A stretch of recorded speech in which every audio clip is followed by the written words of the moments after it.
Hi, this is Tim at the Utah Conservatory, and this is one of our Week 1 videos for the Music Theory for Composition course.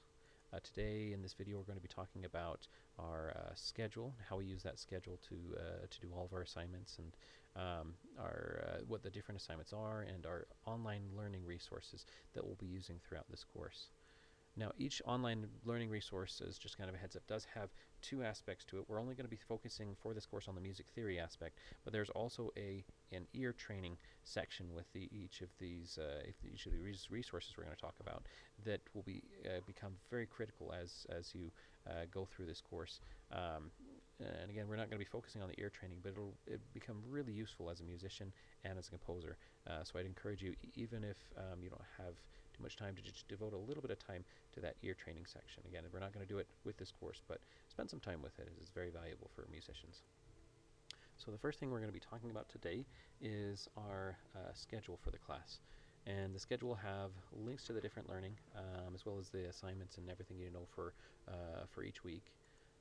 So the first thing that we'll talk about are the links to the learning resources. The main two learning resources that we're going to be using for this course, in addition to the online videos, are tutorials and references from the website teoria.com.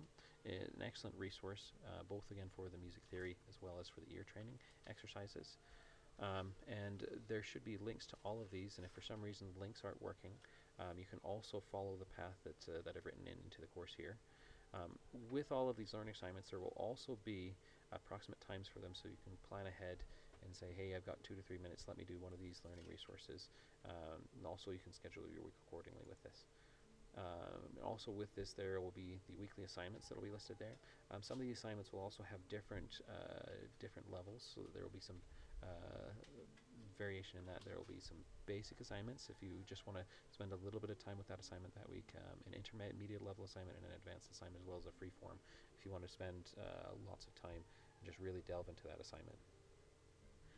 In addition to both the assignments for that week and the online learning, there will also be a section listing the assignments from previous weeks that will be important for that week's course of stuff, so that if you haven't yet completed that assignment, that you'll know, have a heads up, hey, I need to finish this assignment, because we're going to be building off of that in this week's set of coursework. If for some reason you're not able to finish that assignment, you can pull up the examples that are going to be listed on both Facebook and the Google Drive that you can use in place of that assignment. There will also be some times in which we'll have optional learning assignments or optional assignments that are not necessary for understanding the material that we're going to be talking about, but are just helpful for creating a deeper understanding of your musical knowledge. Our primary source of communication for this course will be Facebook, and with this I'm going to talk briefly about Noteflight assignments, that we're going to want to be sharing those with each other. We'll both share them on Noteflight as a group, but also on Facebook, so that we can pull those up really quickly. We'll talk about how we share them as a group when we delve into Noteflight. But the first thing I want to talk about is how we share the Noteflight assignments to Facebook.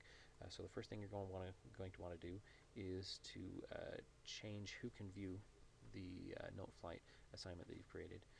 So you'll either change that to everyone with a link can view the score, if you want to make it so that everybody on Noteflight can see this, or if you want, you can even just change it to just our group can view this score.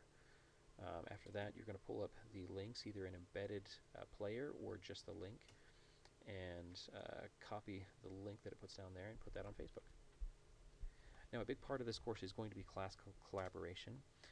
I'll look at your questions and other things that you'll post on Facebook, but if you know something that another student has a question about, feel free to post and give them the answer to the best of your knowledge, because you'll find that increases your understanding of the subject as well. That you'll find that because you've answered their question, it's really going to help you understand the material better because of that. And I'd really encourage, if somebody does have a question, to answer that, to help somebody out on that. Our main learning resource is going to be teoria.com, in addition again to these videos. And Teoria is a wonderful website, has excellent resources for learning. The main two things that we're going to be doing with the teoria.com website are the tutorial section, which gives a sort of a slideshow presentation of some of the different theory principles that we'll be talking about, and the reference section. Our other online learning resource for this class is going to be musictheory.net.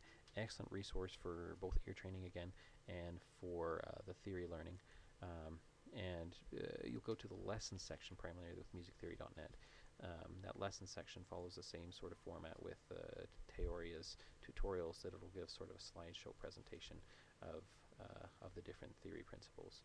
This concludes this video, and if you have any questions, post some comments for this video or on the Facebook page that's going to be set up for this class.